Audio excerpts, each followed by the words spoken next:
प्रेम से बोली विष्णु भगवान की जय, तुलसी मैया की जय। तो 11वां अध्याय में हमने यही जाना कि पहले इंद्र ने जो भगवान शंकर का अपमान किया था, यह उसी का फल है। यह सुन देवता युद्ध की आशा त्याग कर व्याकुल हो इधर उधर भाग निकले। सिंधुसूत निर्भय होकर अमरावती में प्रविष्ट हो गया। इंद्र आदि सब देवताओं ने गुफाओं में शरण ली। तो प्रेम से बोलिए विष्णु भगवान की जय। 12वां अध्याय अब स्टार्ट होने जा रहा है। तो श्री नारद जी ने कहते हैं कि तब जलंधर को अपनी खोज में आते देखकर इंद्र आदि देवता भय कपि होकर वहां से भी भाग निकले। भागकर वह बैकुंठ में भगवान विष्णु के पास पहुँचे। फिर देवताओं ने अपनी रक्षा के लिए उनकी स्तुति की। देवताओं की उस दिन वाणी को सुनकर करुणा सागर भगवान विष्णु ने उनसे कहा, देवताओं तुम भय को त्याग दो। युद्ध में जो शीघ्र ही उस जलंधर को देखूंगा। ऐसा कहने के साथ ही भगवान गरुड़ पर जा बैठे। तब देवताओं सहित उन युद्ध क्षेत्र की ओर प्रयाग करते देखकर समुद्र तन्या लक्ष्मी के नेत्रों में जल भर आया और उन्होंने कहा कि हे नाथ, यदि मैं सर्वदा आपकी प्रिय हूँ और भक्त हूँ तो मेरा भाई आप द्वारा युद्ध में कैसे मारा जाना चाहिए। इस पर भगवान विष्णु ने कहा कि यदि तुम्हारी ऐसे ही प्रीति है तो मैं उसे अपने हाथों से नहीं मारूंगा, परंतु युद्ध में तो जाऊंगा ही, क्योंकि देवताओं ने मेरी बड़ी स्तुति की है। ऐसा कहकर शंख चक्र गदा पद्मधारी भगवान विष्णु गरुड़ पर चढ़ते हुए शीघ्र ही युद्ध के उस स्थान पर जा पहुँचे जहाँ पर कि जलंधर विद्यमान थे, पहले से पहुँचे हुए थे। विष्णु के तेज से कंपित होकर सिंहनाद करने लगे। फिर तो अरुण के अर्जुन गरुड़ के पंखों की प्रबल वायु से पीड़ित हो दैत्य इस प्रकार घूमने लगे जैसे आंधी से बादल आकाश में घूमते हैं। तब अपने वीर दैत्यों को पीड़ित देखते जलंधर ने क्रोध होकर भगवान विष्णु के अद्भुत वचन कहकर उन पर कठोर आक्रमण कर दिया। तो प्रेम से बोली विष्णु भगवान की जय। 12वां अध्याय समाप्त हो गया। अब चलिए 13वां अध्याय स्टार्ट करते हैं। तो दैत्यों के तीक्ष्ण प्रहारों से व्याकुल देवता इधर उधर भागने लगे। तब इंद्र आदि को इस प्रकार भयभीत देखकर गरुड़ पर चढ़े भगवान विष्णु में आगे बढ़े।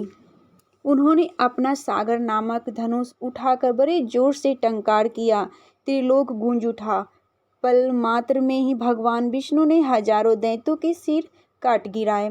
यह देखकर जलंधर को क्रोध की सीमा ना रही। फिर तो भगवान विष्णु और जलंधर का महान संग्राम हुआ। बाणों से आकाश भर गया। लोग आश्चर्य करने लगे कि भगवान विष्णु ने अपने बाणों के वेग से उस दैत्य की ध्वजा क्षेत्र और धनुष बाण काट डाले तथा एक बाण से उसकी छाती में प्रहार किया। इससे व्याकुल हो उसने अपनी प्रचंड गदा उठाकर गरुड़ के मस्तक पर दे मारी। गरुड़ पृथ्वी पर गिर पड़ा। साथ ही क्रोध से उस दैत्य ने अपने होठ काटे और भगवान विष्णु की छाती में भी तिरछन बाण मारा। इसके उत्तर में भगवान विष्णु ने उसकी गदा काट दी और अपने सारण धनुष पर बाण चढ़ाकर उसको बिधना आरंभ किया। जलंधर भी उन पर अपने पौने बाण बरसाने लगा। उस समय जलंधर ने भगवान को कई पौने बाण मारकर वैष्णव धनुष को काट दिया। धनुष कट जाने पर भगवान ने गदा ग्रहण कर ली और शीघ्र ही जलंधर को खींच कर मारी, परंतु उस अग्निवंत अमोघ गदा की मार से भी वह चलायमान ना हुआ और हाथी के समान उसे यानी गदा की मार को फूल की माला ही जाना। साथ ही उस युद्ध मृदुल ने अत्यंत ही क्रोधित होकर अग्निमुख त्रिशूल उठाकर भगवान विष्णु पर छोड़ दिया। भगवान ने शिव जी की चरणों को स्मरण कर नंदक नामक त्रिशूल से उसे त्रिशूल के छेद कर दिए। जलंधर ने छटपटाकर भगवान की छाती में एक मुष्टिक मारा। उसके उत्तर में भगवान विष्णु ने भी उसकी छाती पर अपनी मुष्टिका का प्रहार किया। फिर दोनों घुटने टेक कर बाहों और मुष्टिका को बाहुयुद्ध करने लगे। कितनी ही देर तक भगवान उनके साथ युद्ध करते रहे। जब वह कुछ शर्मित से हो गए तब सर्वश्रेष्ठ मायावी से भगवान उस दैत्य से मेघवाणी से बोले कि हे रणदुर्मार्ग दैत्य श्रेष्ठ, धन है जो इस महायुद्ध में इतने बड़े बड़े आयुधों से भी भयभीत ना हुए। तेरे इस युद्ध से मैं बड़ा खुश हूँ। तू जो चाहे वर मांग, मैं अद्भुत वस्तु की आज तुझे दे दूंगा। मायावी भगवान विष्णु की ऐसी वाणी सुनकर जलंधर ने कहा कि हे भावुक, यदि आप मुझ पर खुश हैं तो यह वर दीजिए कि आप मेरी बहन के साथ तथा अपने सारे कुटुंबियों सहित मेरे घर पर निवास करें। नारद जी कहते हैं, इसके ऐसे वचन सुनकर भगवान को खुद खेद तो हुआ, किंतु उसी क्षण उन देवेश ने तथास्तु कर दिया। अब भगवान विष्णु सब देवताओं के साथ जलंधरपुर में जाकर निवास करने लगे।